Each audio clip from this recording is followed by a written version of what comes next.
안녕하세요. 귀로 듣는 TV 구독 귀티입니다.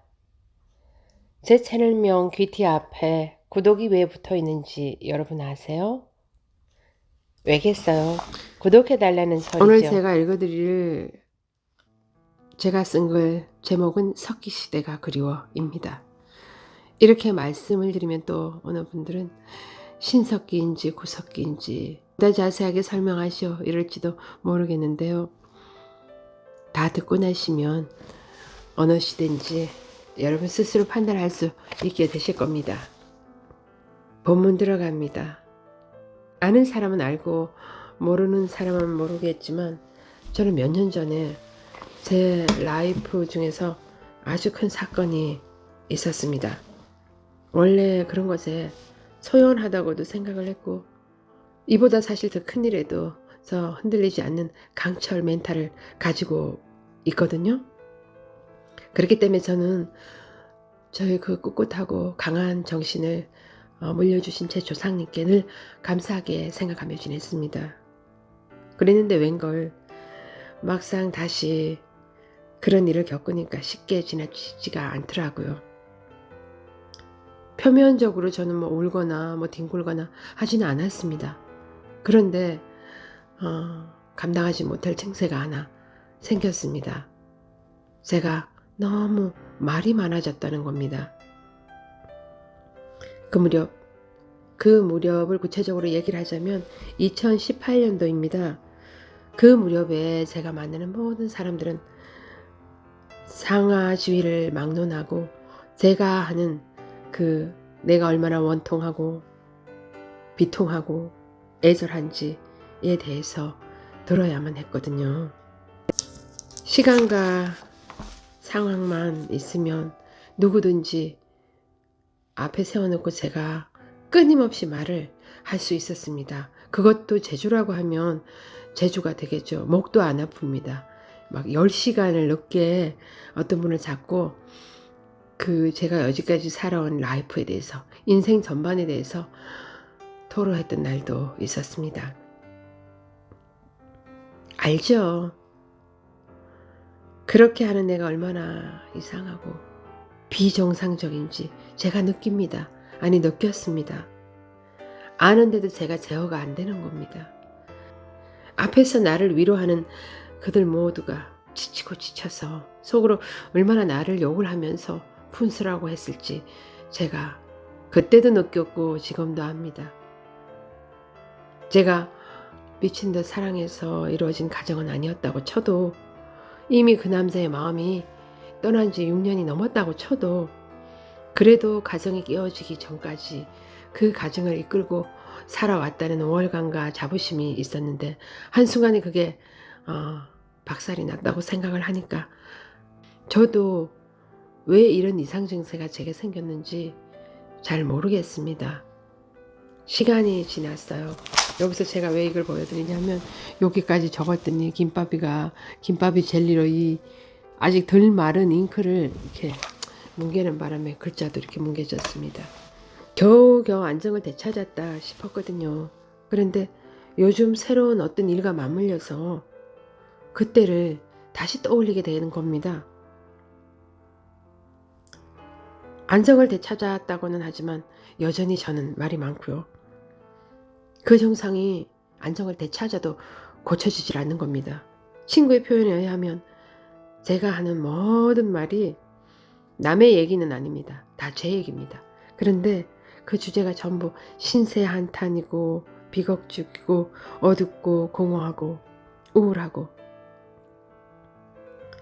친구 입장에선 당최 저를 만나면 즐겁고 재밌기는 고사하고 저까지 덩달아서 슬프고 우울하고 친구 말이 아무래도 네가 소시오패스 기질이 있는 것 같아.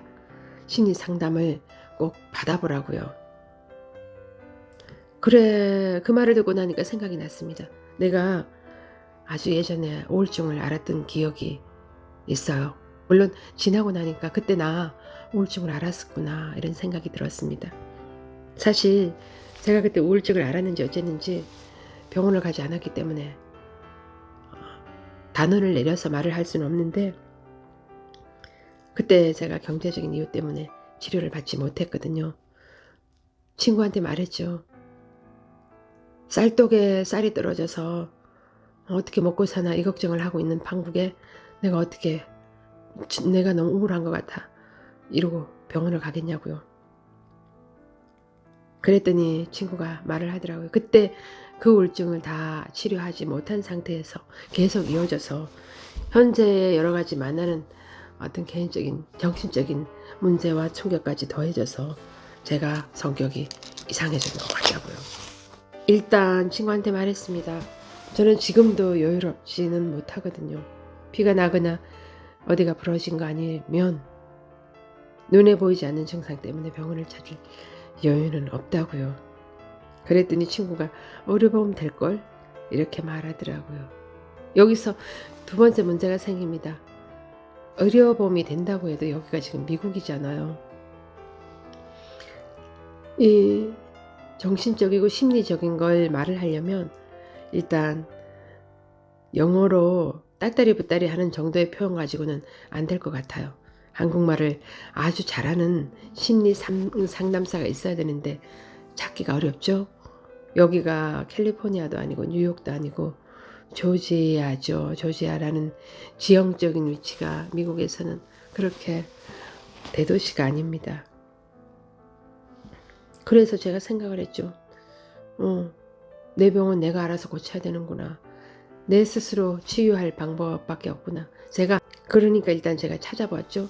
사이코패스는 뭔가, 소시오패스는 뭔가, 나르시스트, 에코이스트, 자기애성, 이상성격? 근데 제가 찾아본 소시오패스의 그 특징을 보고 저 일단 충격을 받았습니다. 거기에 나온 대로 하면 전 전혀 소시오패스가 아니었거든요. 아예 무엇을 보고 그런 말을 했을까 제가 생각을 했습니다. 저는 극도로 분쟁을 싫어하는 성격입니다. 싸워서 해결해야 될 일 같으면 일단 제가 참습니다. 특히나 내 문제 같은 경우에 매니저로 있었을 때 얘기를 하는 겁니다. 누군가가 내 밑에 있는 직원을 부당하게 갑질하는 거죠. 그렇게 하면 전 그걸 참지를 못하고 불타는 정의감이 있었습니다. 그러면 따지고 들고 한 적은 있지만 내 개인의 이익을 위해서 저는 한 번도 누구와 대립관계에 서본 적이 없습니다. 또한 거짓말도요. 저라고 천사 아니죠. 거짓말을 하며 살았죠. 그렇지만 저는 거짓말을 해서 그 들통이 났을 때에 그 난처함을 누구보다도 싫어합니다. 내가 한 거짓말이 들통이 났다고 쳐봐요. 그 창피해서 못 살죠 저는. 또한 누군가한테 내 문제로 일어난 일에 대해서 책임을 절대로 전가하는 사람이 아닙니다. 친구가 어떤 점을 보았으니까 그 친구가 똑똑하고 아주 착하면서 아주 이성적인 친구입니다. 그러니까 나한테 괜히 그런 소리를 할 사람은 전혀 아니거든요. 누구를 만나서 제가 어떤 상황이 되어도 저는 상대를 이해해버리는 사람이기 때문에 미워하거나 사실 제가 싫어하는 사람이 없습니다. 때로는 누가 시키지 않아도 스스로 알아서 이렇게 하는 제 심리가 너무 야속할 때가 있습니다. 도대체 내가 왜 저 사람을 이해해야지?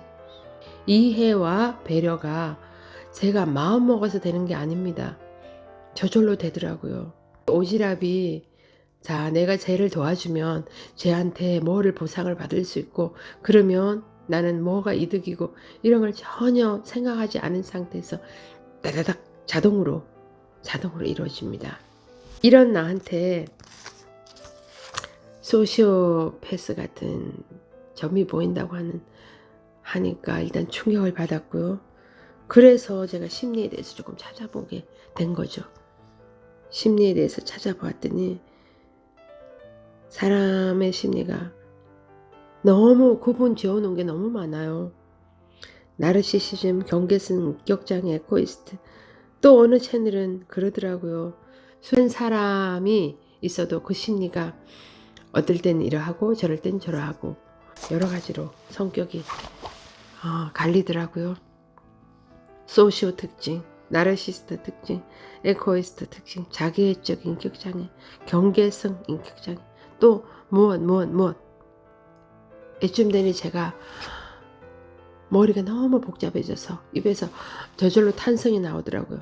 아, 정말 습기 시대가 그리워. 창 들고 우와 하며 뛰어다닐 때야. 이렇게 살았겠어요. 사람 심리 나누고 또 나누고, 이럴 때 이렇게 하는 얘는 무엇이고 저렇게 하는 쟤는 무엇이라고, 이렇게 인간관계를 힘들게 하면서 살아가는 세상을 생각이나 했겠어요? 네, 그래요. 전 몇 년 전에 큰일을 겪었습니다. 그러나 그 일은 이미 전조정상에 있는 일이었고요. 저는 유리 멘탈도 아니고 정상이라고는 할 수 없어도, 물론 아직도 혼란스럽고 오락가락 하는 점도 있지만, 그러나 이것이 과정이라고 생각합니다. 남들하고 좀 다른 특별한 성격도 있어요. 나 자신에 대해서는, 나 자신을 이렇게 하는 거는 전혀 없는데, 남을 이렇게 하기 위해서는 이런 성격을 가지고도 제가 투쟁하고 대립을 할 수 있다는 게 말이죠. 혹 이 특이함이 소시오패스의 특징이라고 생각했는지도 모르겠네요. 소시오패스나 나르시시스트들은 거짓말 이후에 곤란함을 덮기 위해서 상대방에게 책임을 전가하면서, 야, 정말 너는 특이하다, 이렇게 말을 하면서 자기의 책임을 덮어 씌운다고 하더라고요. 근데 저는 제 성격이 특이하다고는 생각을 합니다. 난 이 혼란을 이기고 나서 행복해질 거거든요. 그때 나는 미쳐 있었고 우울했었어요. 그런데요, 어쩌라고요?